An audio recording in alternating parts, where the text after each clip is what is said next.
Hey guys, Edgar here, and today I'm bringing you a gigantic steep tutorial guide for experts and beginners alike.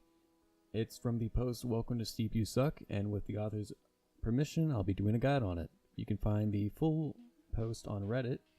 Down in the description below, the link's going to be there, and without further ado, let's get started. The basics. By the developer's definition, Steep is a new breed of action sports open world playground. You were introduced into a 25 kilometer squared environment based on the Alps. In 7 different regions, you can move freely by either walking or using one of the 4 different types of sports: paragliding, snowboarding, skiing, or wingsuiting. All these can be seen in the sports wheel. The regions are called Aravis, Tyrol, Aiguilles, Switzerland, the Cursed Mountains, Aoste, and Mont Blanc. The map. The game features challenges and drop zones. Drop zones are places you can instantly spawn to, no matter where you are, in order to roam around the map freely. Challenges are races or trick battles in all 4 different sports and offer a great variety of things you can do. In a story-like fashion, the game guides you along them. You can earn bronze, silver, and gold medals by finishing them with increasing requirements. For every medal you earn, you receive XP. As you earn XP, your level increases. The higher level you are, the more challenges and drop zones you can discover in more regions. However, this does not prevent you from being able to roam the map at any time, anywhere. Currently, the level cap is 25.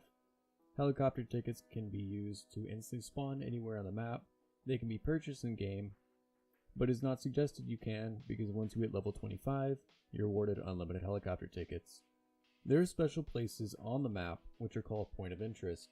They do not offer a location you can spawn at, but they are really cool to check out and are worth the pickup if you're going for your legend status after level 25. Mountain stories work as a hybrid between drop zones and challenges, as they offer locations to spawn at, but also demand to fulfill certain tasks, however, without running against time or score. They are extremely fun to play and offer a great story to each mountain, and are worth a checkout. Leveling up. In Steep, the XP you can earn distinguishes between 6 different playstyles. Let us call it Style XP. The playstyles are Freestyler, Freerider, Extreme Rider, Pro Rider, Explorer, and Bone Collector. Each style has a set of tasks you can fulfill. These are called memorable moments. You can earn Style XP solely by achieving these memorable moments. These memorable moments for each of the 6 styles are listed below on the article Welcome to Steep You Suck, down in the description below. Check them out if you want more info. Scoring. Challenges either require you to race from A to B, sometimes with additional checkpoints you have to pass through, or by scoring points. Points can be scored in 3 different ways: tricking, free riding, and extreme riding. Number 1. Tricking, the yellow score.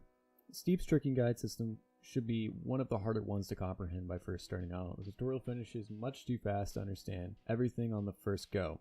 It's kind of weird to get used to on the trick system, and all of this causes all sorts of frustration with tricking later on.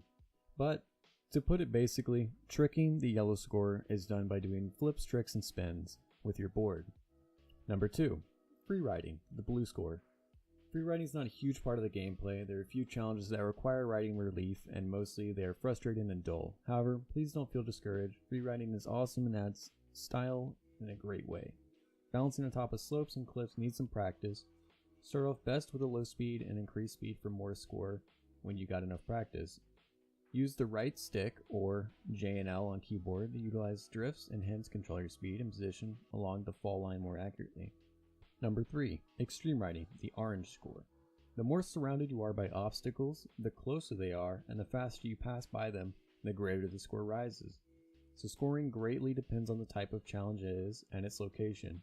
Expertise in extreme riding mostly comes with practice and knowledge of Steep's motion system. For a walkthrough on the motion system, see the section in the article below.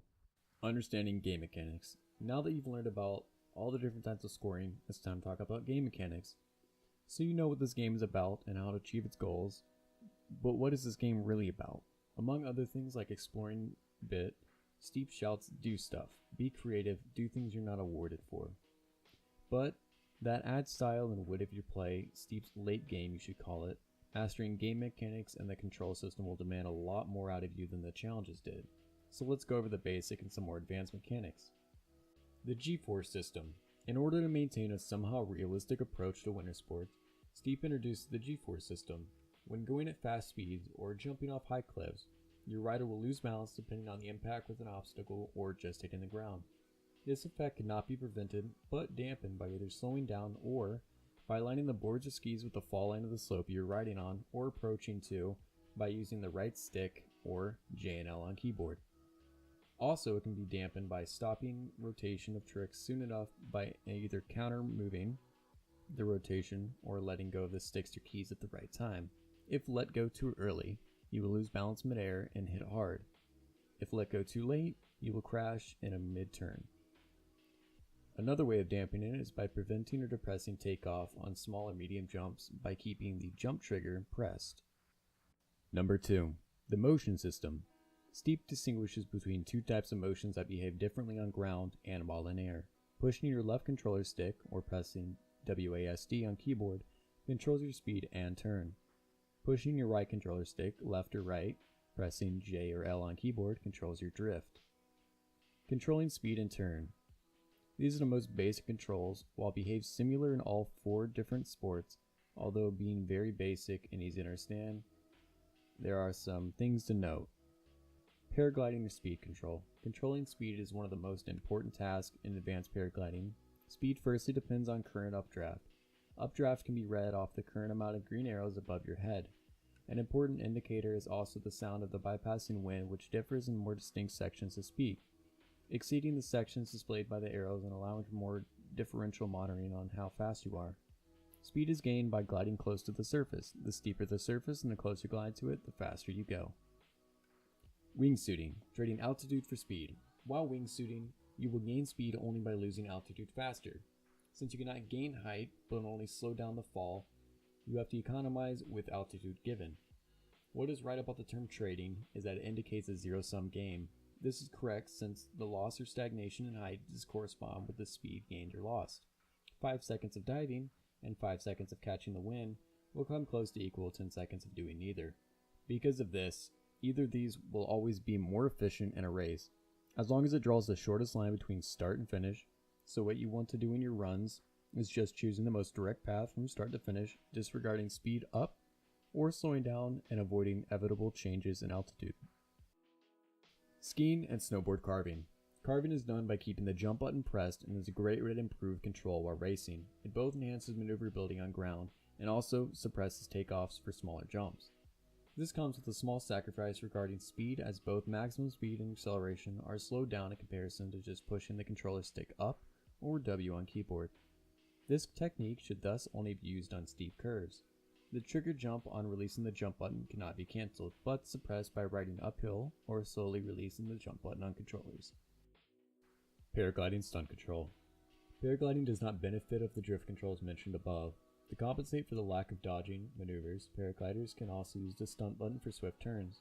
This is especially helpful for finishing a challenge with quick swings into the finish line, probably saving you crucial milliseconds. By pushing both the stunt button and the left controller stick downwards, S on keyboard, it can also be helpful for a temporary gain in height or a quick bypass from one mountain face to another. Number 4. Advanced techniques. Advanced techniques utilize both types of controls. The beauty of Steve's movement system is that it's very unrestrictive as to what types of moves can be paired with others. It does not shut the player out into strict control patterns or motion sequences, thus enabling the player to play by his personal style. We find new moves each week, so expect the list not to be final. Reversing.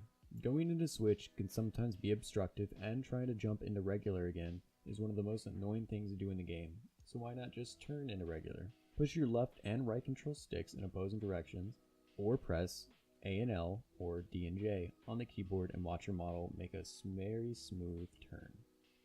Buttering. This reversing leads us in the next mechanic, buttering. Buttering is not part of this game and probably never will be, but you can still pull off quite some buttery tricks by just being creative. To do so, do reverse, press the jump button and release it timed as with any regular jump. Then do a trick.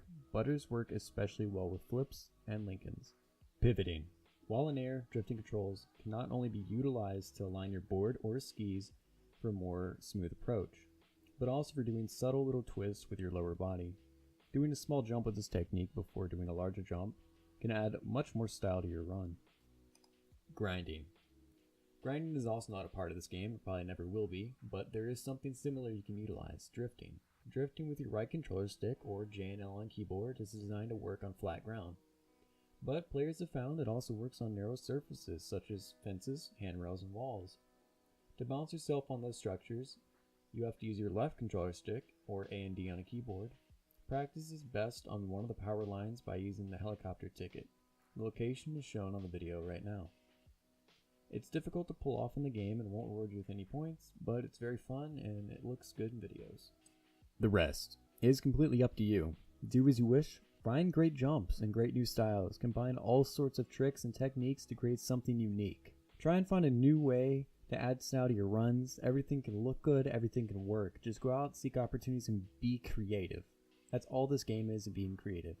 So, you might as well throw some video out in the meantime. I sure as hell have, and I'm sure we love to see them, so put them in the comments below or post them up on Reddit for Steep, because there is one and you should definitely check it out for more info. As said before, the Welcome to Steep You Suck, where all this info came from, will be linked in the description, so go check them out and give the author some love. And thank you for giving me permission to put this up on YouTube for us visual learners.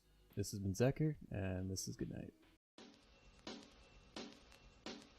She had curly hair looking like Annie, but what a young rhymer gotta do to touch the fanny. I mean granny, she ate up all the chicken, belly's all fuzzy and